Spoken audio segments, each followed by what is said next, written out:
it's interesting, you've said several times that you think this government has to work really, really hard to make good, maybe to make peace with Donald Trump in order to move forward.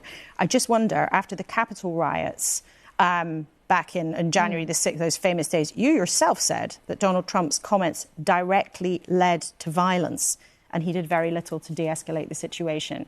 Do you want to apologise to him for saying that, as you're urging Labour politicians to do? That was a major situation. I was Home Secretary at the time then, and we were obviously working with our US counterparts on security issues. So, no one wants to see violence after elections. But do you stand by your comment that Donald Trump's comments directly led to violence? That was a serious situation at the time. And in fact, I actually met many of the police officers in Washington not long after that who had to deal with the violence that then came about. And it was really serious, but the point I'm asking you about is you clearly pointed the finger at Donald Trump for stoking that situation. Well, do you stand by that? Times have moved on, because that situation, if you go back and you saw the extent of the violence and effectively undermining of democracy, you saw what happened. Those pictures were pretty stark in terms of what happened.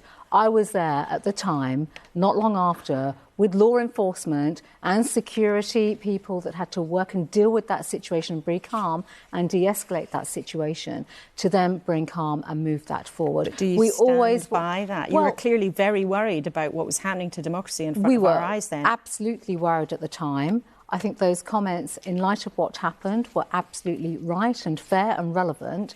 The crucial thing right now, Laura, is that you've asked me about previous comments, and previous comments of our chief diplomat were much more personal and undiplomatic to the President-elect of the United States. And let me just add one other thing. Our relationships, and I have worked with the previous Trump administration, I've had a very strong working relationship on security issues, law enforcement issues, the Five Eyes partnership. I had a very strong relationship.